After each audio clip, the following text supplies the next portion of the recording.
मु बसई पानी से पुणी गरम हो आसलानी। आपण मैंने भावुवे भात बनव ना बिरियानी बनव ना आउ कौन बनव देखापी आगक आगक देखु मु कौन बनाऊँगी।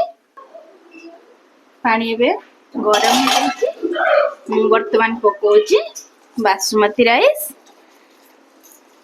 कौन पाई ना आज बनव भात नुहे कि बिरियानी नुहे आज बनव खीरी से पुणी गोटे अलग स्टाइल रे आपण माने देखु थांतु केमती हमर खीरी बनुची।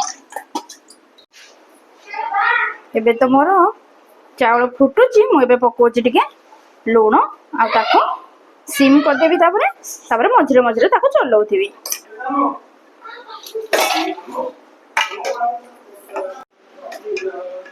ए देखि बाजंती प्राय गोटे घंटा मु बसैकी सिम रे ताको मझरे मझरे चलौथली। चावल तो पूरा मेल्ट हो गलानी। एबे मु पकेबी खुआ। मुझे खुआ नहीं ताको टिके एमती चकुटी दउची जेमती से टिके टेढ़ा रहिबनी सब आड़े मिसी जीवो। एबे मु पके दउची खुआ।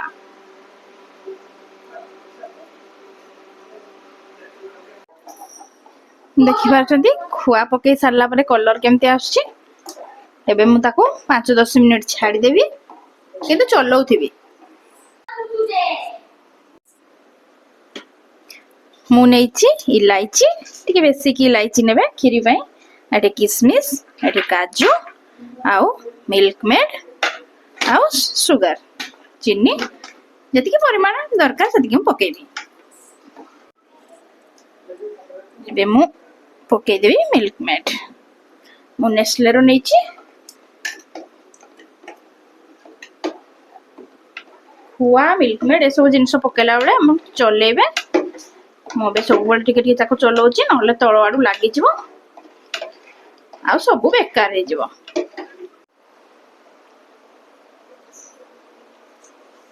मु अमूल पाउडर टिके एठी पानी गरम करके रखीची आउ टिके एठी पके देबी मु मिल्क पाउडर।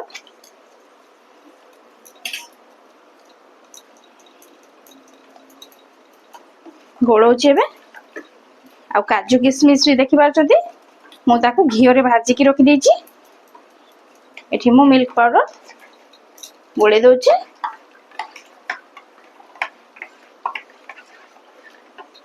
तापरे एपटे भी टिके चले दउछि।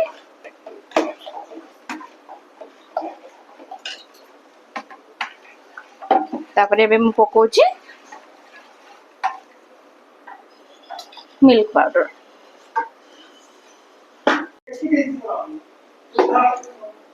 एबे मोर पड़ी जाइछि मिल्क पाउडर।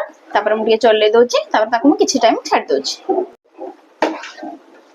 मिल्क पाउडर पके सारबा परे मु 15 मिनिट ताको छाड़ देथिली ताको टिके चलौथिली।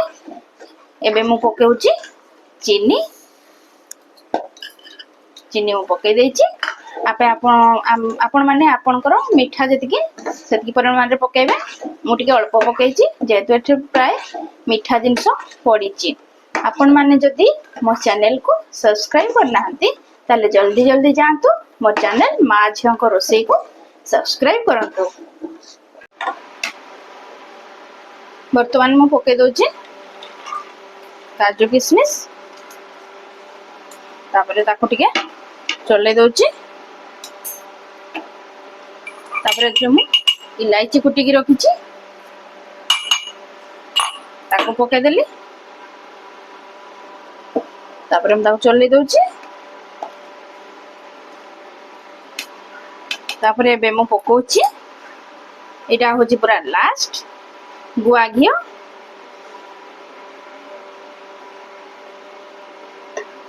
गुआ घियो 2-3 चम्मच।